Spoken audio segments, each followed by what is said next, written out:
Hi everyone, I'm Lydia Johnson, intern at Pencil. So few things before you go for your survey. Since the survey thing is more of a first-hand experience for many of you, at least for quite a few of you. So guys, most important thing is be ready to face rejections. Not all of the target group, that is, the parents, the teachers and the schools will be entertaining enough or will accept you with open hands. Many of them may just shut doors on your face, like something which happened to us with us in Delhi. Like many of the schools were not even ready to give us any information. So guys, be persistent and try to negotiate with the subject and see if things can work out. And if not, no worries. You can ask the same question to the next group. See guys, for example, if the school is not ready to give you any information, even if you tried so many times, then go ask the same question to the parents who came to drop the kids. So in this way, you might get all the information you require. Then just go and observe the other things which you need from the school, and then you'll get all your information. So there is always another way to get information. So please try your best and please don't get disheartened or lose hope, because if you do so, it will affect your survey, and hence it will affect the report that you're going to make. So please don't get disheartened. Secondly, guys, be quick and don't waste time. See, please don't loiter around or do it. I know you people won't. Still, don't waste time. At that time when we did our survey, we covered something about 18 schools in some 2.5 hours. Even yes, we divided ourselves into two groups. Still, we managed to do so many schools. So be sure, make it quick and don't waste time. Thirdly, guys, never say that you are doing this survey on behalf of an NGO, which Pencil is not, and don't use the word that, and don't mention that all the information that piece of information that you're collecting is for a report.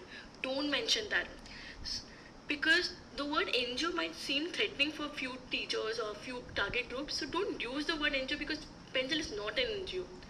So even if they are asking few questions, okay, why are you doing this survey, just cook up some stories, but please don't mention for that we're doing it for as an internship or anything, because if you do so, your efforts might get wasted, because they might not even give any proper information, just give you vague information. So our information will get it will be affected and your efforts will become futile. So don't do that. So if they are still insist on giving you, asking you why are you doing this, just do one thing. You may say, for example, the story that you stay close by and some of your friends in Chengalpattu, for example, began to take up some extra classes for children of government school near the college, like 2 or 3 government school, and they seem to be enjoying it a lot, which inspired you to check out some similar ventures in your neighborhood also. And that's the reason why you want to know about the government school, how are they working and all. So guys, please feel free to use all your contacts to reach out to schools, and not you. And if still you can't get information, then use this above mentioned story and try and get all the information. Please don't think that we are lying. We're not lying. We're just hiding one side of the truth. And frankly, even if this report goes unnoticed by the government, still we can use it at least for our further projects in Kerala. We can know to which government school we should focus on, or we'll get at least informed. And trust me guys, it will be a very enriching experience for you people when you get to know all the facilities or all the answers to your questions. You'll realize how lucky you are. So guys, do well, and yes, all the best. Thank you. Hello everyone, this is Herman from St. Stephen's College. Lydia has very well shared her experiences with you about our surveying in school, and I hope you keep all of that in mind while creating your new set of experiences. So there are some points which we'd like to tell you about the questionnaire that we've made. We've tried to make it very simple and as short as possible without compromising with the details we want to know. So coming to the questionnaire, the first 5 questions are very basic. The 5th question, the 6th and the 7th questions I'd like to tell you is in the context of the school, like in totality, and it is not considered a particular class. It is not in the context of a particular class, but in the context of the entire school. For example, the question says, what are the total number of classes? So the classes, in the sense, the school starts from KG and ends at class 5, or the school starts from KG and ends at class 12. This is what you have to tell. The Then also observe if there are any special facilities for the physically disabled and the children who possess learning disability, because this is also a question. I'll give you an example for this. Wheelchairs for physically disabled, extra classes for children with learning disabilities, voice therapy, etc. for visually impaired. Also, the remarks that have been asked to be filled in the questions, like there are certain remarks that have been asked from you. So what you should give there is the result of what has been told to you by the person whom you have been surveying and what you observe and interpret of that particular question. I'll give you an example for this one also. For the remarks of toilets that you have to mention, you need to mention if there is any ARA that cleans the toilet, and who she's been appointed by and who pays it. Alright? Also, see if the computers are functional or not. Personally, see it because the presence of computers does not necessarily indicate that they are working and they can be used. Also, there's a question which says, which talks about the quality of water. So look if there are any purification systems.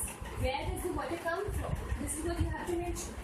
Also see for yourself whether lights, fans, chairs, tables, desktop, blackboards, etc. are present in the appropriate numbers. Are they in functional conditions? What are the conditions you feel they are in? Now my friend will correct me. Hi, this is Dilsheen. Now picking up from where Harman left you, the next question is regarding the number of rooms available in the school. So there is a table provided to you, so you can tick on the appropriate option, taking from what teachers tell you and also from what you observe. The next is regarding medical support. Now it is important that you inquire as to what facilities regarding first aid are provided at school, or also if there is a nurse or a doctor available to check if a child falls sick. Or also see if teachers provide the needful support. Now also inquire if there is a counselor for emotional support for children. The next question is if there is support from an NGO or a CSR or any other external agency that the school gets. So prompt for what kind of support that the school receives. It could be monetary help, or it could be in the form of midday meal that an NGO provides, or any other infrastructural developments that are carried out by the CSR or the NGO. In case in the above question you are informed about disabled children in the locality, try to visit their homes if they are nearby the school and find out if they are enrolled in school. Also find out reasons if they are not enrolled, prompt for maybe inadequate facilities at school, or maybe due to some personal reasons, or if they were denied admission completely by the school. Next would be finding out children who have not been enrolled at all. Try to find out reasons for the same. It could be due to denied admission or due to lack of age proof of the child. Ideally, in such conditions, they should provide them admission, but then if they are not, please mention. There can be also certain migrant workers, as there is a huge influx of labour from West Bengal and Bihar to Kerala.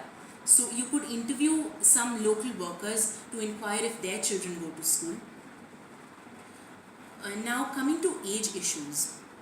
Age issues would include denied admission due to a lack of age proof, or also if, for example, an 8-year-old should ideally be admitted to class 3. So if it is not done as per this, you can inquire the reasons for the same. Next would be asking about extracurricular activities. You could yourself observe if there are playgrounds or art and craft rooms for the same. Now moving on, this is like the most important part of this questionnaire. Then it is about interviewing at least 3 respondents, although 5 is desirable.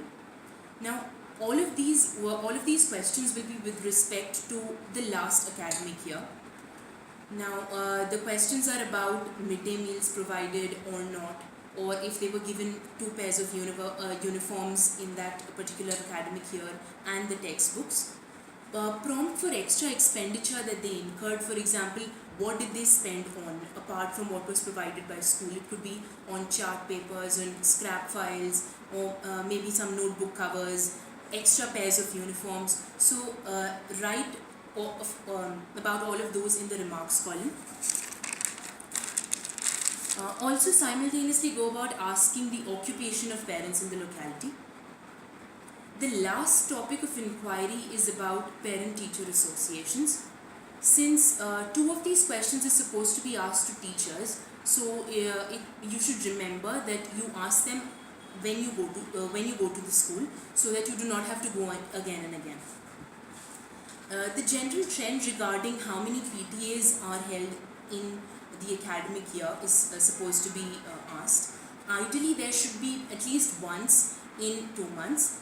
Ask parents about their role and if they help productively in the parent-teacher associations.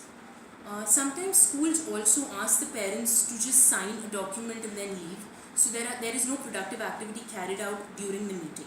So it is important that you ask about any such thing, and also if there are some important members like the village councillor or somebody, the principal or the headmaster, who all attend the meeting. In the end, write down your name and details and any other remarks that you would like to make about the locality in general or the school. Thank you. So guys, now you need to gear up for your task because you are a part of a social cause. You are at more power than you think. So I have some key points for you, all the volunteers. Please do not carry the printed sheets of the questionnaires with you because you have to be at your informal best while you are conducting the survey. Extract out all the information that the survey requires very informally, and once you are done with the surveying, then you could fill it up later on. Also, it would be really nice if you are able to fill it up on the internet also, the internet version of the questionnaire. If you have a problem with internet, you can submit a filled hard copy of the questionnaire to your zone coordinator. You can also WhatsApp them by clicking pictures of your filled hard copies. Please join the secret group of Project Quest on Facebook to get regular updates on the survey. Now, Lydia told you about all the experiences we have had while surveying in schools. It's your chance now. You are going to have a lot of new experiences and some bad ones too. Never mind. So be sure to share all your experiences. Do not feel hesitated. Feel free. Write to us in a paragraph or two, and we'll publish it in the report, in the booklet which comes out at the end of the project. It will be uploaded on the upcoming blog of Pencil. Hope you have a great time with Pencil because we have been having one. Cheers to Project Quest. More power to all of you. You are the masters now. The success of this survey depends on you. Try to give your best.